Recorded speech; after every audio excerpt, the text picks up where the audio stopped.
कदम मनोज जरांगे पाटील यांच्या मुंबईतल्या आरक्षणासाठीच्या आंदोलनाचा आजचा दुसरा दिवस आहे। पण आज दुसऱ्या दिवशी सुद्धा कोणत्याच मुद्द्यावरनं तोडगा निघू शकलेला नाहीये।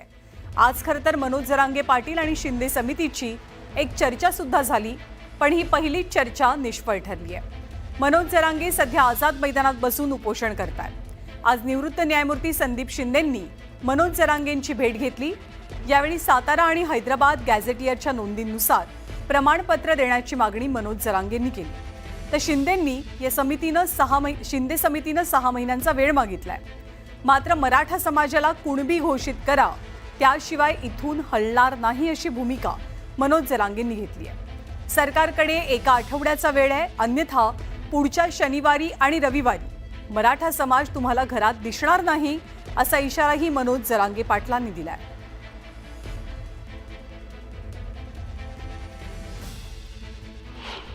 पण शिंदे समिती आणि मनोज जरांगे यांच्यातली बैठक निष्फळ का ठरली?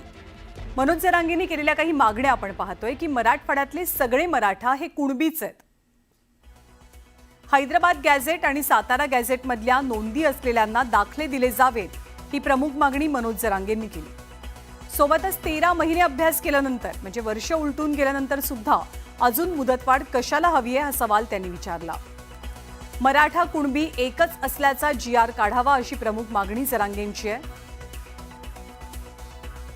आणि शिंदे समितीचा अभ्यास पूर्ण झाला, आता अंमलबजावणी करावी असाही आग्रह त्यांनी धरलाय।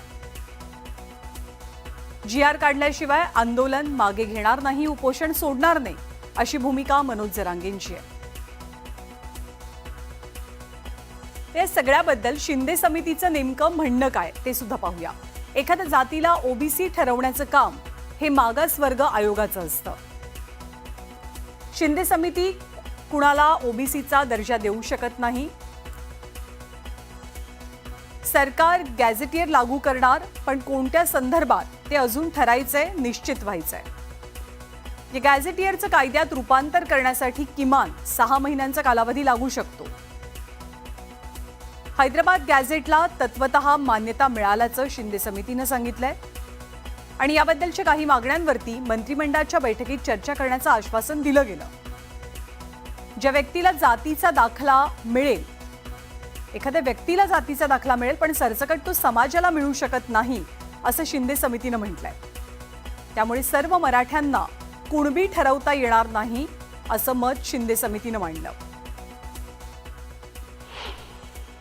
रविवार आज जर झालं नाही तर एक मराठी मी प्रभाला सर घेऊन राहणार नाही, फक्त शिंदे सांगतो, कारण 58 लाख लोकांचा विश्वास घेत नाही।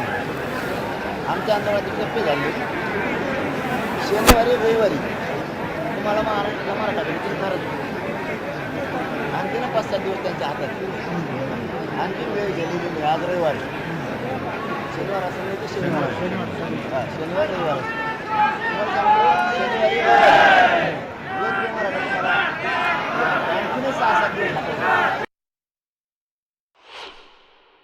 राज्य मंत्रिमंडळाला चर्चा करायला जायपर्यंत शिंदे समितीला पाठवलं जातं। हे साफ चूक आहे। तिन्ही कायदे मंडळाचा महाराष्ट्राचे अपमान करण्याचं काम स्वतः फडणवीस करते। शिंदे समिती पाठवली, शिंदे समितीचा हा विषय नाही। आता खरं पडेल काही मराठा आणि कुणबी का एक आहे। ज्याला पाहिजे तो घेईन, ज्याला 97 कोळी वागायचं, 92 कोळी वागायचं, 98 कोळी वागायचं, 96 कोळी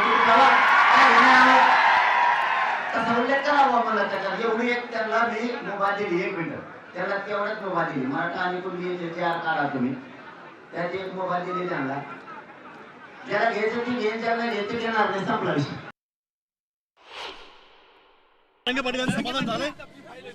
काही प्रमाणात समाधान झालेलं आहे।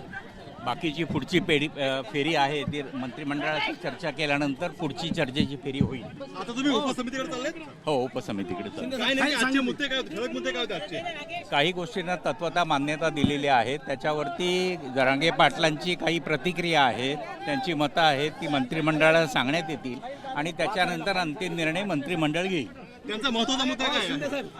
तत्वता मान्यता मंत्रिमंडळाने हैदराबाद गॅझेटच्या संदर्भात दिलेली आहे। आणि या सगळ्या घडामोडींच्या पार्श्वभूमीवरती मराठा आरक्षण उपसमितीचे अध्यक्ष राधाकृष्ण विखे पाटील मुख्यमंत्री देवेंद्र फडणवीसांची भेट घेतील अशी सूत्रांची माहिती आहे. आज दिवसभरात घडलेल्या घडामोडी आणि मंत्रिमंडळ उपसमितीच्या बैठकीबद्दल या दोघांमध्ये चर्चा होणार असल्याचं कळतंय. मनोज जरांगे पाटील आणि शिंदे समितीची पहिली चर्चा मात्र फिसकटलेली आहे. ती एक प्रकारे निष्फळ ठरली आहे. यानंतर शिंदे समितीनं मंत्री राधाकृष्ण विखे पाटील यांच्यासोबत एक स्वतंत्र चर्चा केली आणि त्यानंतर आता विखे पाटील मुख्यमंत्र्यांना भेटतील असं कळतंय.